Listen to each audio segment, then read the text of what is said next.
Dari Sayyidatina Umruman radhiyallahu anhu, ibunda Sayyidina Aisyah radhiyallahu anha, ia berkata, Sayyidina Abu Bakar As-Siddiq radhiyallahu anhu melihatku bergerak-gerak ketika salat.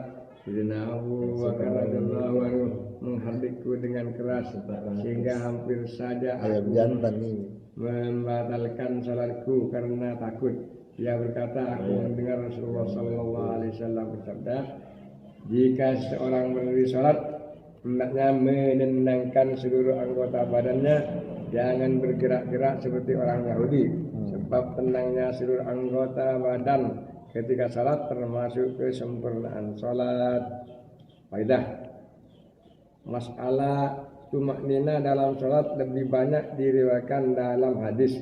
Biasanya baginda Nabi Sallallahu Alaihi Wasallam memandang ke atas, ke arah langit, menunggu malaikat membawa wahyu. Jika seorang menunggu sesuatu, pandangnya akan tertuju ke arah sesuatu itu. Oleh karena itu, pandangan baginda Nabi Sallallahu Alaihi Wasallam terkadang tertuju ke atas ketika salat. Namun ketika turun ayat qad aflahal mu'minun alladzina hum fi salatihim khashi'un, semuanya beruntunglah orang-orang yang beriman, yaitu orang-orang yang khusyuk dalam salatnya.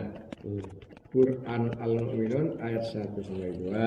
Baginda Nabi sallallahu alaihi wasallam selalu mengarahkan pandangannya ke bawah. Banyak riwayat yang menyebutkan sebelum turun ayat di atas, para sahabat radhiyallahu anhum biasa memandang kemana-mana dalam sholatnya. Akan tetapi setelah turun ayat di atas, pandangan para sahabat radhiyallahu anhum tidak akan ke sana kemari lagi. Mengenai ayat di atas, Sayyidina Abdullah bin Umar radhiyallahu anhum berkata, jika para sahabat radhiyallahu anhum berdiri salat, maka pandangan mereka tidak ke sana kemari. Mereka sangat berkonsentrasi dalam sholat. Pandangan mereka telah selalu tertuju ke tempat sujud. Mereka meyakini bahwa Allah Subhanahu wa taala melihat kepada mereka.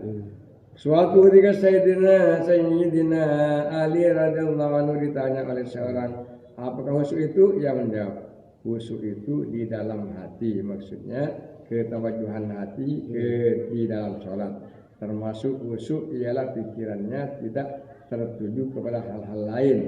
Sayyidina Ibnu Abbas radhiyallahu anhu berkata, orang yang khusyuk adalah orang yang takut kepada Allah Subhanahu wa taala dan orang yang menenangkan seluruh anggota badannya. Sayyidina Abu Bakar radhiyallahu anhu berkata, baginda Rasulullah sallallahu alaihi wasallam bersabda, berlindunglah kepada Allah Subhanahu wa taala dari khusyuk yang munafik. Para sahabat radhiyallahu anhu bertanya, ya Rasulullah, apakah khusyuk yang munafik itu? Beliau menjawab, zahirnya terlihat khusyuk, tetapi hatinya tidak khusyuk. Dalam hal ini Sayyidina Abu Darda radhiyallahu anhu berkata, sabda baginda Nabi sallallahu alaihi wasallam, khusyuk yang munafik ialah secara zahir ya khusyuk, namun hatinya tidak khusyuk. Syekh Rahmatullah berkata, hati yang khusyuk ialah hati yang takut kepada Allah Subhanahu wa taala serta pandangan mata selalu ke bawah.